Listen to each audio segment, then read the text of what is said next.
All right, NYB, we are back. Now we're up to episode 263. My goodness. Entrepreneurship, real estate, trending news. There's no business like minding your own. I'm your host, Champ Ron.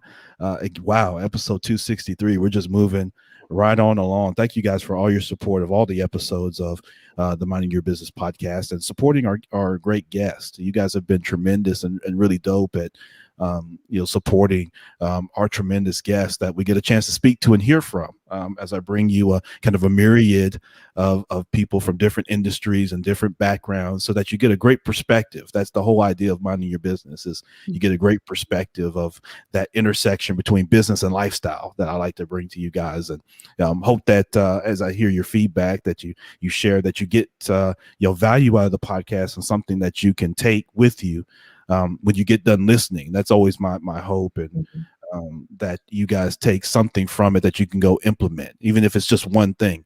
So after we have these really great conversations, I don't want you to just put it down and wait for the next one. I want you to be able to take some value from something that's said. And then make connections too, to be able to network. That's something that I encourage you guys to do, MYB community as well, is that when we have these guests and they're putting out contact information and they're sharing, books and resources that not so much to take advantage of them, but reach out and just say, hey, I love what you heard, or maybe I didn't quite agree with what you said, on the podcast, and I've got a different perspective. That helps everybody connect and be able to grow, even as we go through this unprecedented pandemic. Subscribe to the podcast, 5-star, wherever you get your pods. That helps us continue to grow the Minding Your Business podcast. Listen, I'm excited about today's guest joining from New York City. Laura Kriska is joining us. She is a cross-cultural consultant, I guess is really one of the best ways to put it. But she's done so much more than that, and we're going to learn about that today from her as she's taken time out of her busy schedule to spend a little time with us here in YB community. And so we're always thankful and grateful for that, right? Right.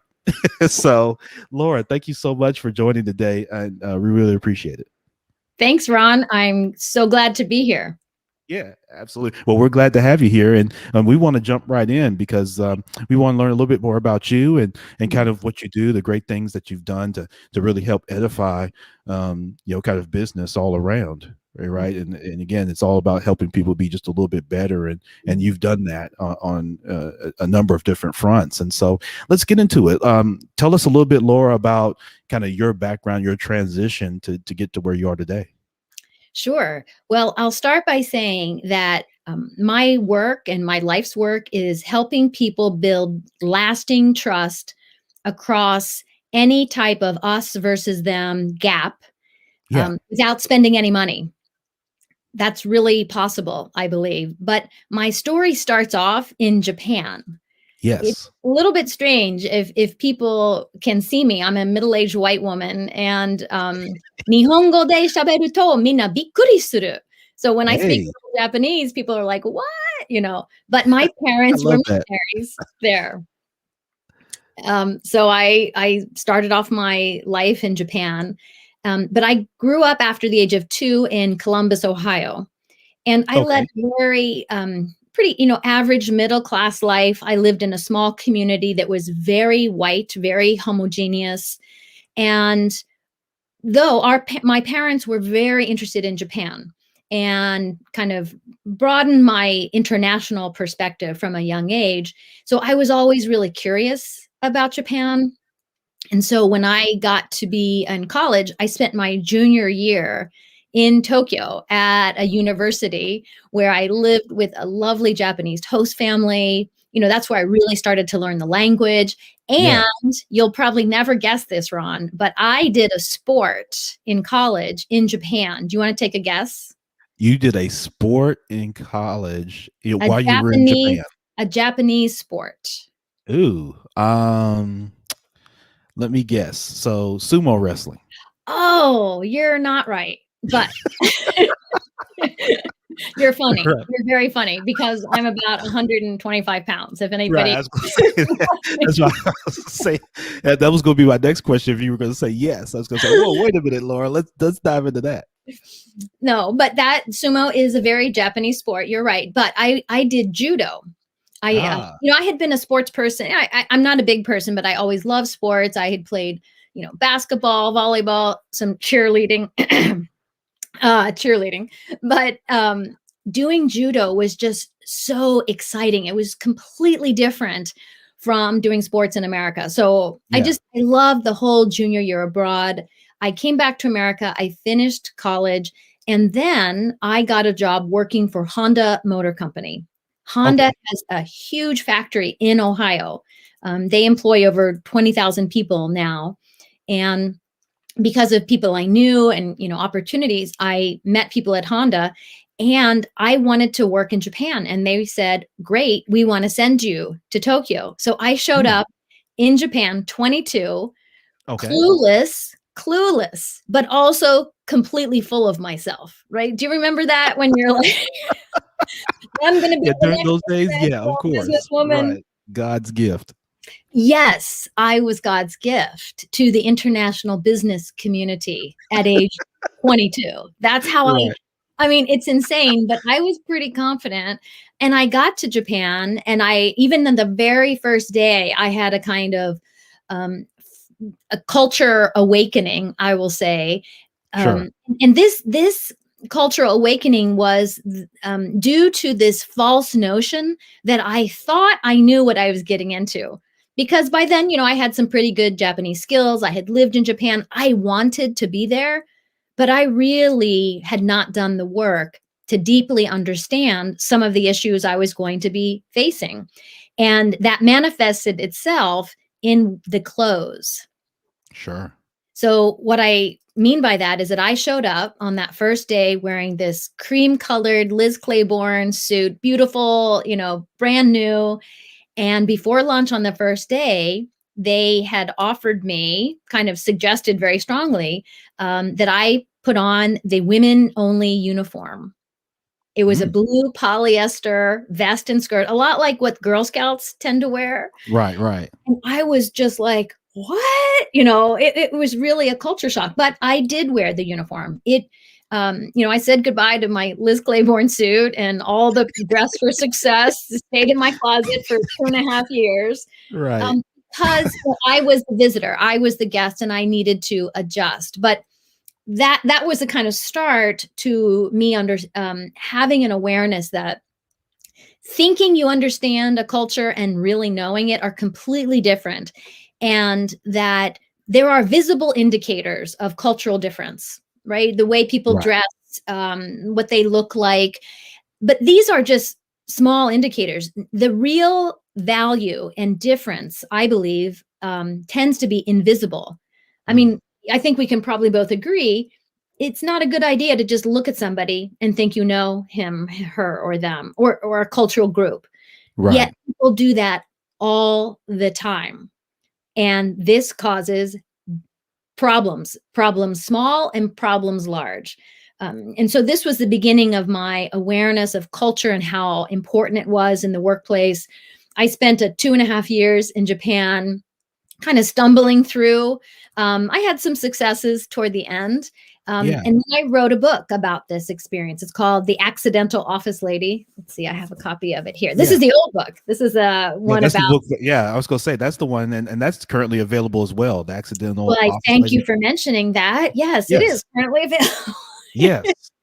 It was never a big seller, but I mean, this was published a long time ago, but Sure. it really did help me in my work. I became a cross cultural consultant, primarily between Japanese and American professionals, because I understood those challenges. I had lived those challenges, and then I started helping other people with those challenges.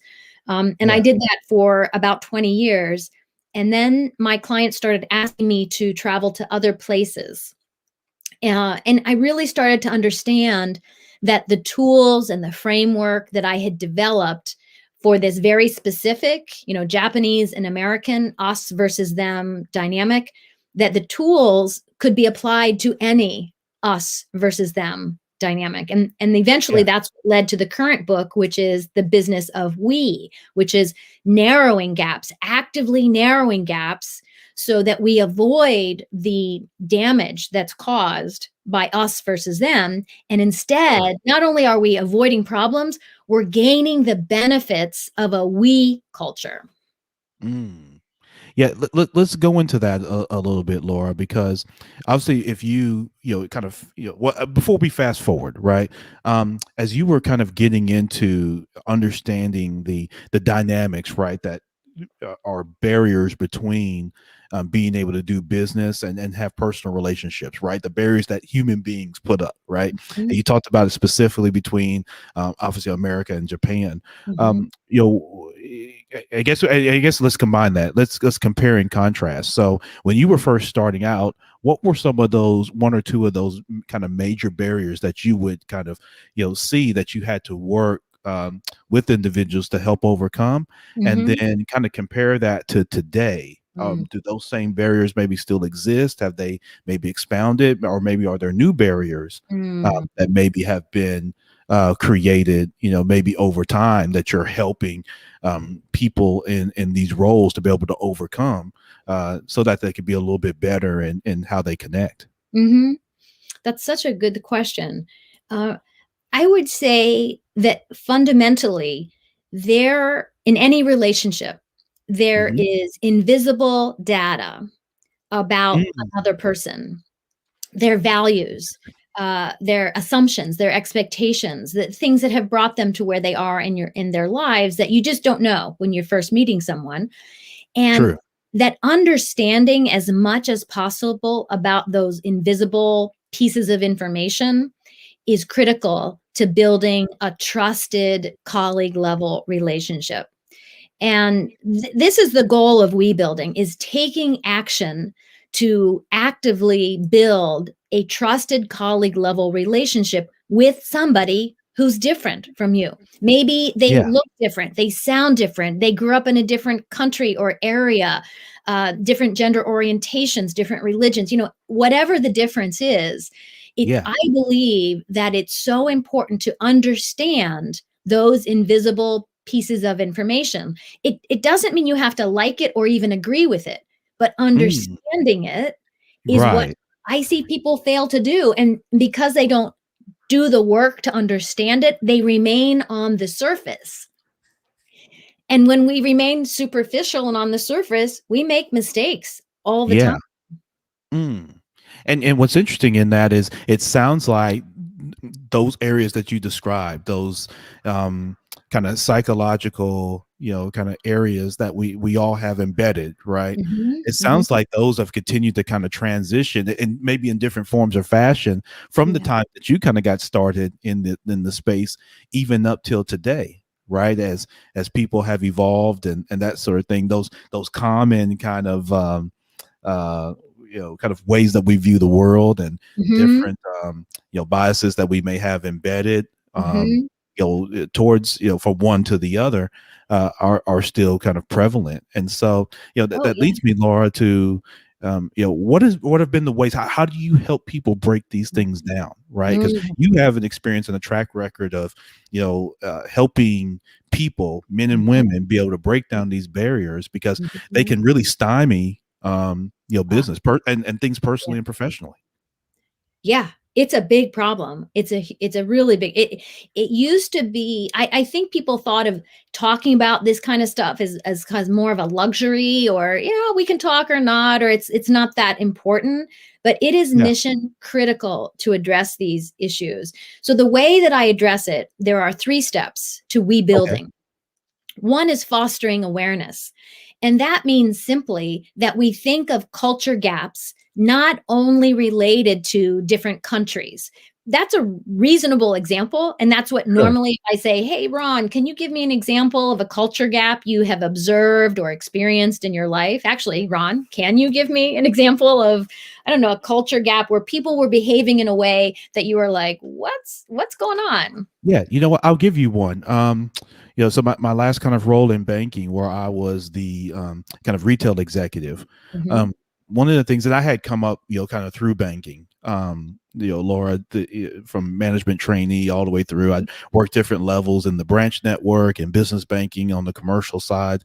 And one of the things that I always noticed, and then again, this is more industry specific in Mhm. banking, is that there is always a disconnect between kind of the retail frontline Mhm. teams and then the back office teams. Yes. And one of Yes. the things that would always stymie some of the banks that I work for is that disconnect of a lack, like you mentioned, awareness. There was a lack of trust sometimes between the Yeah. two because, and then there was a perception I think that was embedded, and I'll be just real with this, that a lot of my frontline teams were, more black and brown in terms of, the ethnic breakdown, Mhm. and a lot of the back office was more white, right, Mhm. and maybe a little bit older, and where my teams would be a little bit younger, and Mhm. black and brown. So there was always this, somewhat disconnect that took Mhm. place between the two, where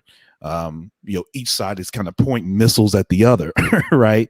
Yes. um, and the way we worked to over, or what I worked to overcome that, was to have this cross pollination where my Mhm. team went Mhm. and spent time with the back office Brilliant. team so that they could see a day in the life and see what they go through, and then Mhm. vice versa. And Yeah. so people who never would, for instance, come to the branch, like Mhm. never, right? Mhm. Now they get a chance to go out to the branch and see Mhm. um, what the branch staff has to deal with. They get to see that, like when they say they're busy, like that's legit. Like there's a line Mhm. of people, Mhm. that's there, that's in their face, that the back office doesn't ever have to deal with, right? Mhm.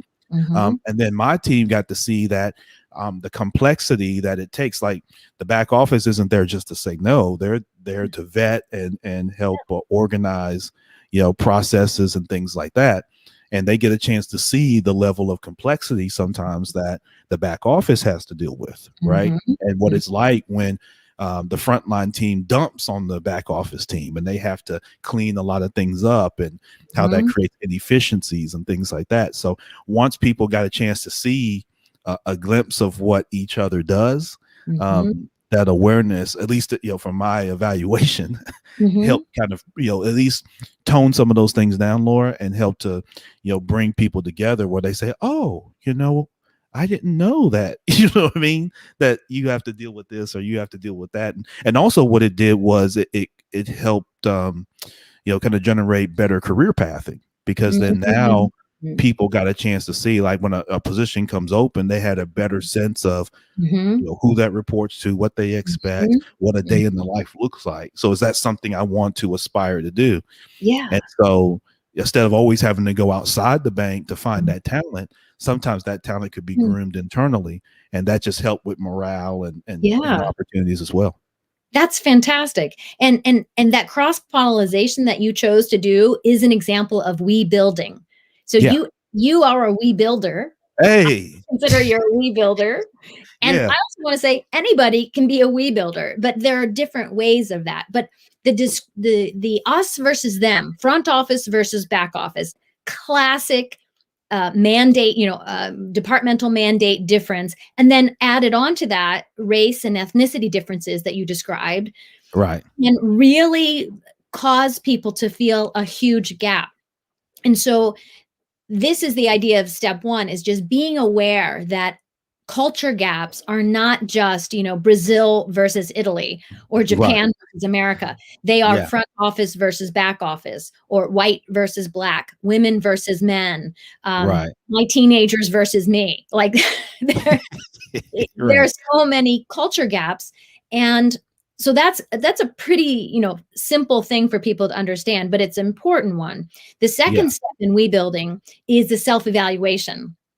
Yeah. I developed a 10 question self analysis. It is 10 yes or no questions, and Okay. it simply asks people to honestly respond. uh, First they have to pick a them group. So let's say I had been working with you and your team. You were doing this already, you didn't need me, but we could use those 10 questions with front office and back office. And so Right. the culture that we would target, let's say we've got person A in the front office, and we want that person to be more empathetic and understand the back office. So back office is the culture. And we say to Yeah. person A, Answer these 10 questions honestly, yes or no. And they're, they measure the level of integration, the level of face-to-face interaction of increasing depth you have had with people in that cultural group. Mm. And you get a score. It's 0 to 10. It's Yeah. like stepping on a scale. And if your score is low, it means that you really haven't put in any time and effort into understanding. Again, it's understanding. You don't have to become best friends with people. You don't even have to Right. be friends. But if you have the understanding, I think it goes so far, just as you described with your team. Yeah. Oh, and I want to mention that this self-assessment is a free tool that I have available for anyone. It's on my website, and I Okay. hope it will be a tool people use frequently. They can download it, they can share it, and go back to this idea of measuring themselves in relation to a them cultural group that is relevant to their lives. Yeah. Absolutely. No, that's really tremendous. And I do want to disagree with you on something, Laura, that we could have used you back then, because it would have been a tremendous help in helping, maybe creating an efficiency in what we did. So Mhm. a lot of times, when you can have all hands on deck and a different perspective, Yeah. sometimes in the room, just other than just, leadership, that we're there and we're engulfed in it. Mhm. Um, Mhm. having that outside third party to be able to view things from a holistic kind of bird's eye view, and maybe there's some creeks and crevices that we Yeah. didn't see that you may have seen. So I would disagree with you there. We Thank we you. Fair definitely could enough. have used you during those times. I think would have been a really dope and a tremendous value, to say the least. And so Thank you. so Thank yeah you. so yeah So so as you you finished. So sorry to yeah, interrupt no, you. go ahead. No, go ahead. Well, there are the 3 steps. So there's the fostering awareness, examining yourself, and then the final step is taking action, Oh, is making a gap closing action plan, inviting someone to lunch, doing asking to do their job for a day, learning to say their name correctly. That's something I see, yes. people don't do these days. When I started my job a long time ago, Yeah. you know, a lot of the workplaces were much more homogeneous. Right. Very And true. people had names that appear on the top 50 or 100 names, Yeah. and Yeah, that, everybody was Will or William or Bill or Bob yeah, or Tim or Jake or yeah. that, and a lot of the women were Barbara, Linda, Mhm. Jill, Janice. It was all, like you say, it's very Yeah, homogenous environment. yeah. And we don't have that. That's not the case anymore, which is a Right. good thing. But I notice that people don't keep up. And when I say people, I mostly mean middle-aged white people, Yeah. because that is the cultural majority in corporate America. We know this Right. from any cursory examination. I believe that I call this the home team.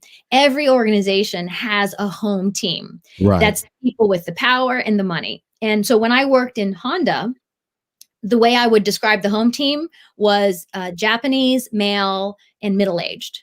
Yeah. Okay. And I wasn't any of those things. So I was very far away from that power and that home team having an advantage being on, if you share the characteristics, even if Yeah. you're not someone with power, if you share the characteristics with the home team in your organization, you have an advantage. That's the whole kind of kind of that's what being on the home team gives you.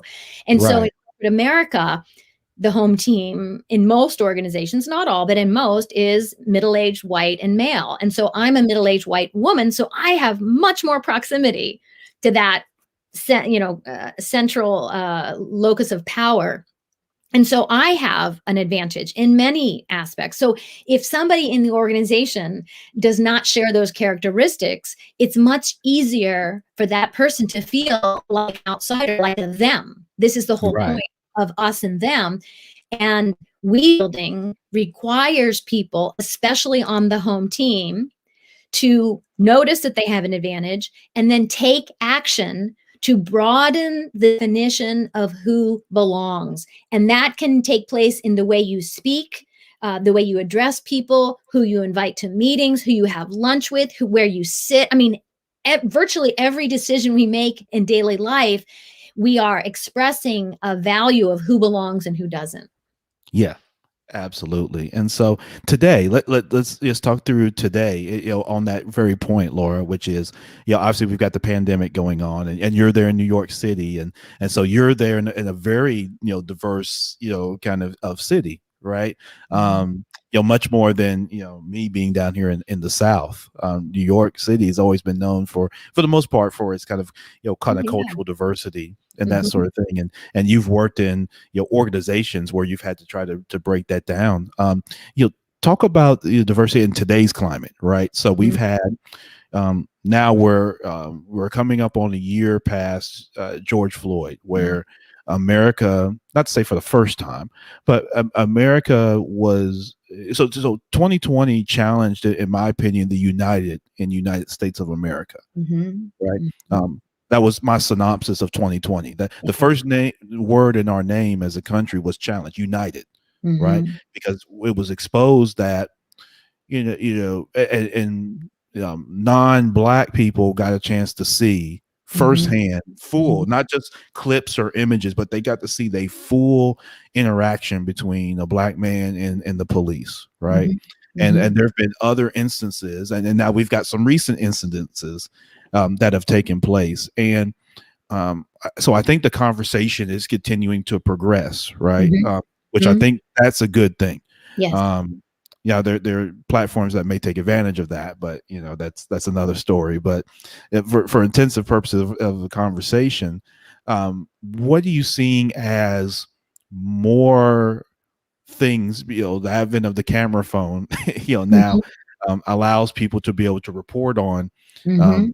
atrocities as they Mhm. take place. And Mhm. along with that, we've seen the movement, as you talked about, breaking down those old cultures of, women being, not just in leadership, but Mhm. actually being influencers in culture, when it comes to corporate America. And Mhm. so much of that's changed, and then you add on top of that this current pandemic, right, that has Mhm. challenged the way that we interact, the way that organizations view remote things like remote work, how Mhm. managers are having to manage people from a distance and having to learn to Mhm. um, be more involved with people beyond just the scope of work, right? They Yes. have to Yes. get involved with mental health and things like that. Mhm. So, how do you Mhm. see all these things now in today's environment kind of working in concert? And I think that your work is even more important now. Mhm. Not Mhm. that it hasn't ever been, but even now, because Mhm. as this next generation of kind of millennials are now getting really heavy into the workforce, and their Mhm. expectations and demand for that Mhm. kind of multicultural Yeah. existence is different than the Bobs and the Bills and the folks that, as they came up in a much more segmented, homogeneous environment. So as Mhm. those environments are evolving now with the pandemic, Laura, Mhm. what are you seeing and what are you working towards that to help people break those barriers down Mm. today? Again, a great question. I believe that the pandemic has accelerated uh, Mm, our awareness. The murder of George Floyd accelerated understanding a yes. huge part of our population, of which I'm a part, which is, I would say, relatively liberally minded white people who themselves would like to think, they'd like to think of themselves, we'd like to think of ourselves as well intentioned. I would never do this, that, or the other. But the awareness that it's not enough to just think to yourself, oh, that's awful, or, to be silent. The, Right. the, there's too much harm going on and has been going on for decades, Oh yeah. decades. And too many white people either failed to see that, chose not to see that, and they cannot not see it now. It is, Right. again, because of video phones, thank goodness, starting way back when, with Starbucks in Mhm. 2018, and really raising awareness, and then having a corporate response and seeing how the two Right. young men were treated. And there's just evidence and more evidence, and it's heartbreaking. It is Yeah. just heartbreaking to continue to see the violence perpetuated, especially against unarmed black men. And Hmm. any white person who has their eyes open cannot deny this anymore. And Yeah. so the evidence combined with the period of the pandemic, which has provided a kind of forced opportunity to reflect. Yeah. That's a good point. That's a good point. There is this opportunity to do something different. And I don't mean just think differently, I mean act differently. And this is what I'm trying to do. I am trying to inspire a we building revolution where people take action to narrow us versus them gaps. And when I talk about this, it's very general. We could be talking about front office versus back office, Tokyo versus London. But one Yeah. of the populations that I very much am targeting is people like me, Hmm. middle-aged white people who grew up in America during the colorblind era. I grew up that way. I grew up in a very homogeneous community. I wasn't, I was encouraged, I think, by my community just to think, let's just treat everybody the same. Hmm. That false notion that, I mean, that's comfortable. That's really comfortable for white people to have Hmm. that. And it's a kind of umbrella to hide behind. And that's how I grew up. And it took me a long time, far too long, to become aware and start to recognize my own ignorance, and also to see how that approach hurts all Yes. of us. And so I've been working, as I say yes to as many opportunities as I can, to work with groups, a lot of nonprofit groups, church groups, and talk to people who look a lot like me and push them to challenge themselves, to take that us versus them self-assessment as Sure. it relates to Black culture and answer honestly, because the truth is many people would get a very low score, and that is Hmm. completely unacceptable, because Black culture is relevant in our society. It's always been relevant, but it hasn't been treated that way. And Sure. so I want I want to inspire people like me to move out of um, their silence, their comfort, and be active, to take action. And I mean, like, do something, not just put a sign up in your window. Like, okay, I'm glad to see many more signs in windows, but that's not enough. It's not even close to enough. Again, I go back to the premise of we building, which is face to face interactions of increasing depth, so that we build relationships, not like acquaintance level. I mean resilient, trusting relationships with people who are different from ourselves. This will be our salvation away from the hate and the damage and the violence. It's so upsetting when you see things happen and you Hmm. think to yourself, do you have any, when you see white people especially doing damage, we've seen video this week, and you Yeah. think, do you have any relationships with people who are different from yourself? Because if you did, I don't think you would be behaving in this way. And Right. and the other thing is that, why don't they have relationships outside their own tribe and their own race and their own, group? Because Right. they're limiting their own opportunities for good relationships with people and enriching their lives and diversifying their life experience. It gets me very, you can tell I get very Yeah. passionate about this, because I do understand why people haven't taken action. It's uncomfortable. They're worried about doing or saying the wrong thing. Yeah. But I'm trying to push, nudge, and get people out of that comfort to take action that might be uncomfortable, but probably will result in building connections that will be very helpful.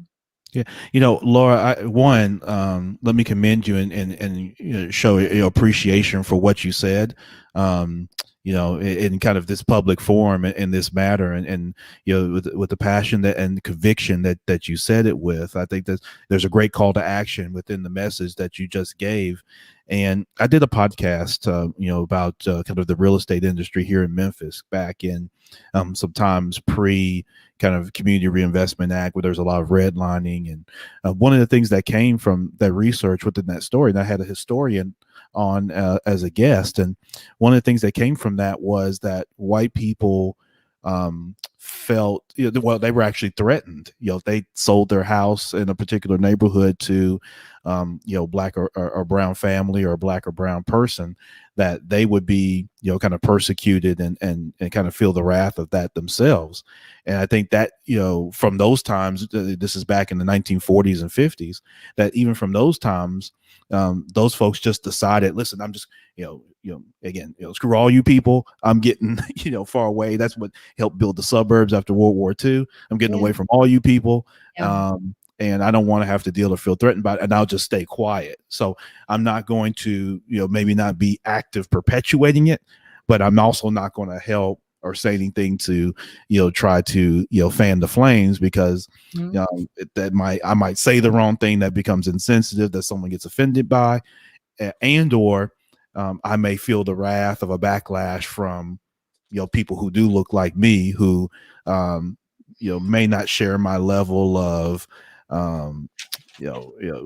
righteousness in that space, but I also want to be a part of their group as well. I don't want to alienate that side. And so I think that now, like you say, that exposure is coming to the social piece. But I do want to ask you, from a corporate standpoint, do you see those barriers being broken down in corporate America? Because, again, there's still companies today that don't have great women representation. And I don't talk about it in leadership, not in, the other areas within an organization. But when you talk about organizational leadership, Laura, there's not the women representation quite yet. There's not the black and brown representation, quite yet.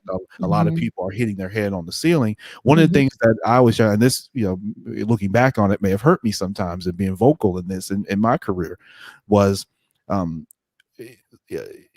C-suite folks who don't believe in training and development. And there's this idea that I could just snatch talent from places and if I just pay a little more, I'll get the talent. But I don't really want to take the time to groom. I don't want to groom the young man or the young woman, particularly if they're not the chip, from, what I mean, from, like you say, from my tribe. So someone from, across the tracks, who doesn't look like me, doesn't believe in what I believe, all those type things. They historically, in my opinion, haven't invested in that.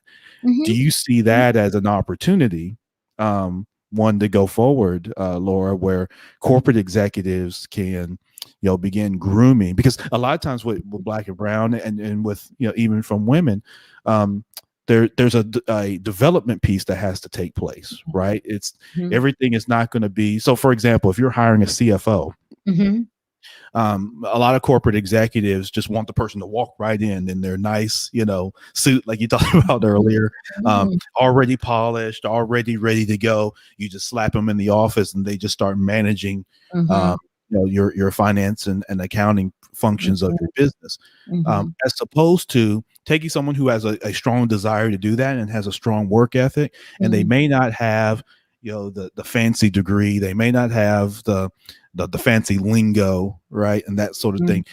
But they are such that you can develop that person into that role, and I don't see enough of that. Yeah, I think, to get to your question, I think the failure to do that is becoming less acceptable. Yeah. And so there's pressure from the outside, from customers, from stakeholders, and just society. And so there's greater pressure than there's ever been. And there are talented people. There are more talented people, I think, probably than there's ever been. And just much more awareness that not only is we building, which to bring up people and have more diversity. It's good for business, and it's also the right thing to do. It's Yeah. both. Yeah. So, yeah. Yeah, absolutely. And I think what it does is, as you know, like you say, there's outside pressures, as you know, again, newer generations are coming of age, right? And they're now the consumers. They're the ones that are buying things, and they're the ones, like we talked about, travel and doing different things. So as that generation comes up, and their expectation, right, is that you're going to, you're going to be a good corporate fiduciary partner in the community, right? Mhm. You're you're going to not just tout diversity and inclusion, but Yeah. you're going to practice it and demonstrate that. Yes. And when you put people, allow people to get in these positions, you're going to develop them and support them. You're not just going to put Mhm. them in the position, hope they fail and then change them out by not supporting them. Yes. um, and Yes. so I think, like you say, as those pressures tend to mount, Mhm. and ultimately, the pressures of the marketplace, come in Mhm. and start dictating things, Yeah. that we, the people, comes into play. And I think that will make the difference over time. Yes, and I would say that those C-suite folks who don't believe in training and development are failing to look inward themselves. And this is so critical because so many C-suite people, again, are people like me who have grown up in these homogeneous communities. All their trusted colleagues are people who look like them, sound like them. Yeah. And I would say that you cannot be a good leader today if you yourself live a segregated life. And white people are the most segregated of all.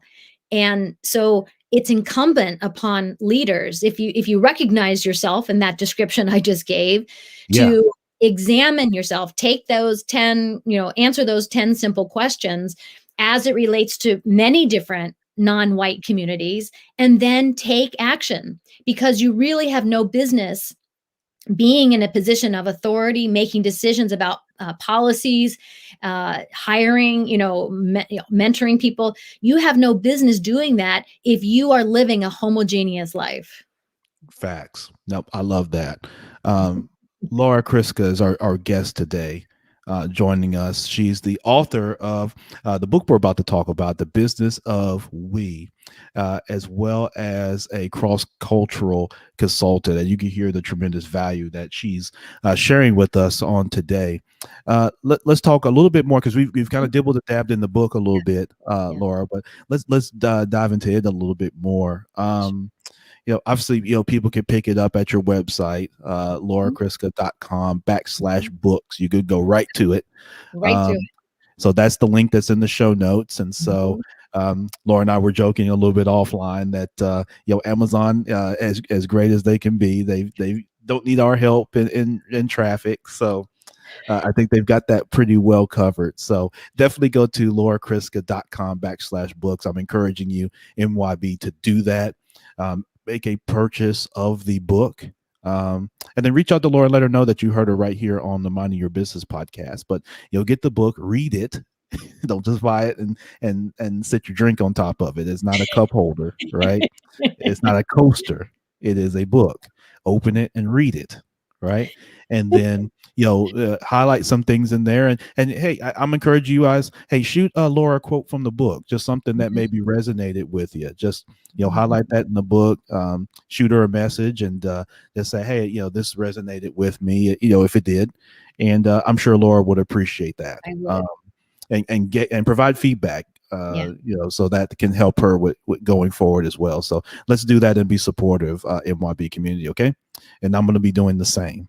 Thank you. So Laura, with the book, what can we expect? Just kind of overall, you've kind of given us a lot of glimpses into that, but what Mhm. can we expect from the book?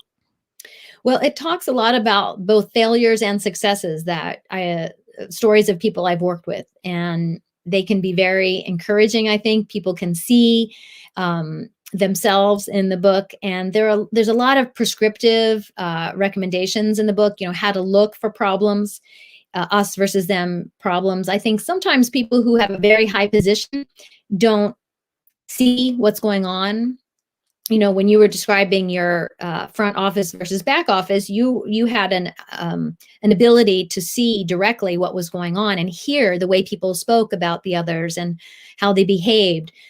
Yeah. So I think that's really important.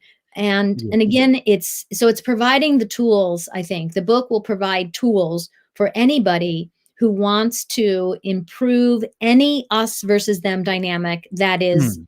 at play in their workplace. Again, it could be a departmental mandate difference, front office versus back office, sales versus marketing, or Yeah. it could be, yeah, that's a classic one. Yeah. Uh, Those are guys.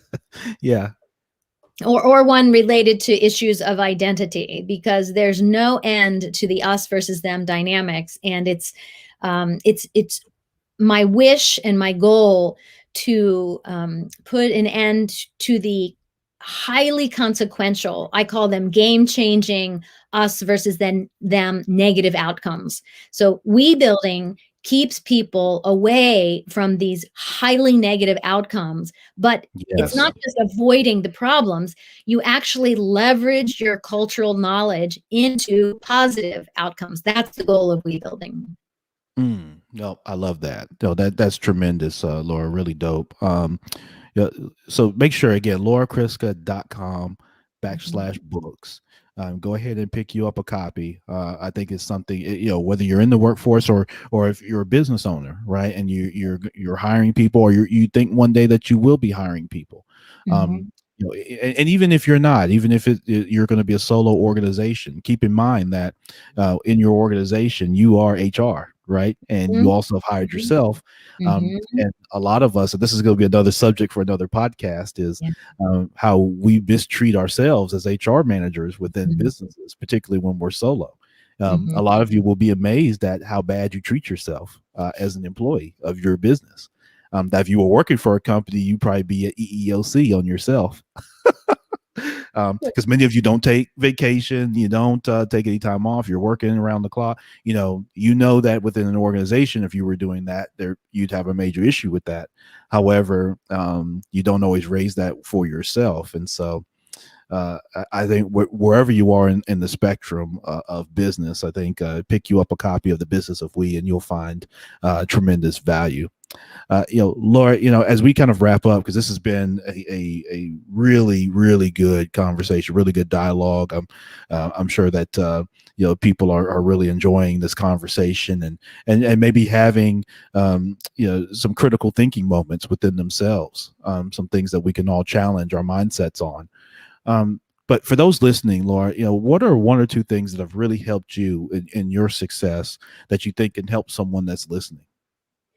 Hmm. I think self-reflection is a really good thing. When I was younger, I did a lot more of that, a lot of journaling.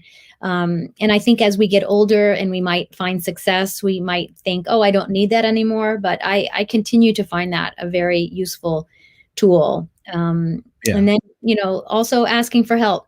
I think that's again, it's something when you're younger, it's more comfortable, but continuing to ask for help for people who do better and know more than you do. Yeah. Absolutely. No, I think that's really important. And I think really something good to take away. Definitely for sure, Laura. Laura Kriska is our guest today. Really, tremendous conversation. And I encourage everybody, again, go to laurakriska.com and then go to laurakriska.com backslash books. And you could pick up a copy of her book and learn a little bit more about her. And definitely tap in with her if anything that she says resonated. And again, let her know that you heard her right here on the Minding Your Business podcast. Laura, we have to do this again because Thanks. I think I'd love there's so to. many. Yeah, yeah. I think there's so much we could get into, and ways that we can really help people. So I look forward to that. I'll definitely be reaching out to you and your team to schedule something. Here down the line as the Love the it. pandemic evolves Yeah. and organizations evolve, right? And Yeah. we'll be able to kind of compare and contrast times and really dig into some things that can help some people. So thank you so much for taking time to be on the podcast. Thanks, Ron. It was great to talk with you today. Yep, absolutely. Definitely take care and we'll be in touch. Good. Again, NYB community, that was Laura Kriska was our guest today. something, again, I know that you guys are really good at getting back with me, and I know you're really getting something out of today's conversation. And if you were offended, or you got hit on the toes a little bit, just say ouch, and keep it moving, because every day you have a new opportunity to get it right. And that kind of leads me to how I like to close out with you guys, is that there are three things that unite us, no matter where you're from, no matter what side of the waters you're from, what side of the train tracks you're from. We all want to be a little bit better for ourselves, a little bit better for our families, and a little bit better for our communities. And if we keep those things in mind, we may not all agree on how we get there, right? But one thing we can agree on is those are the things that we all desire innately. And if we keep that in mind with everybody that we come across, we all collectively can make this place just a little bit better. Champ Ron, the Minding Your Business podcast.